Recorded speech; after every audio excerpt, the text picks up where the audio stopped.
Hello viewers, পরীর রাজা পরিচালন চ্যানেলে আপনাদের সবাইকে স্বাগত।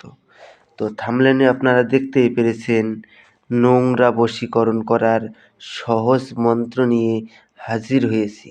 7 মিনিটে 7 বার মন্ত্র পাঠ করলেই আপনারা এই বশীকরণটা করতে পারবেন। ছেলে মেয়ে উভয়েই প্রয়োগ করতে পারবেন। আর এটা যদি আমাকে দিয়ে কাজ করাতে চান, স্ক্রিনে দেওয়া নাম্বারে আপনারা আমার সঙ্গে যোগাযোগ করে নেবেন। তো এটা খুবই সহজ এবং সরলভাবে আপনারা এটার প্রয়োগ করতে পারবেন।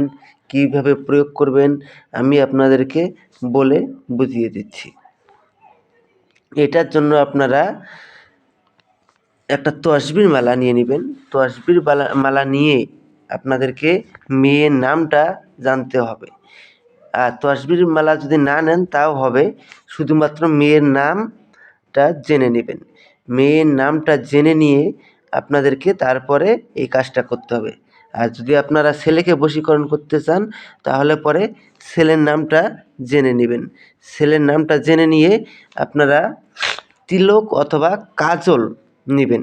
কাজল নিয়ে বা তিলক নিয়ে আপনারা এই স্ক্রিনে দেওয়া মন্ত্রটাকে আপনারা 7 বার পড়বেন আর 7 বার তিলক বা কাজলের উপর ফু দিবেন। ফু দিয়ে আপনারা যাকে বশীকরণ করতে চান, ওই আপনি কপালে ফোঁটা দিয়ে হোক বা চোখে কাজল লাগিয়ে হোক, আপনারা যাকে বশীকরণ করতে চান ওর সামনে চলে যাবেন।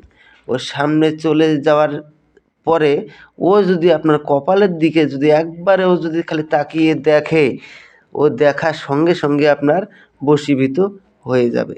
বশীভূত হয়ে যাবে, আপনি ওখান থেকে সরাসরি চলে আসবেন। দেখবেন ও আপনার পিছনে পিছনে ছুটে আসবে। তারপরে আপনারা ওর সঙ্গে যা খুশি তাই করতে পারবেন। তো আশা করি বুঝতে পেরেছেন। তো ধন্যবাদ। আবারও দেখা হবে পরবর্তী ভিডিওতে। এ পর্যন্ত সুস্থ থাকবেন, ভালো থাকবেন, এটাই কামনা করি। ধন্যবাদ।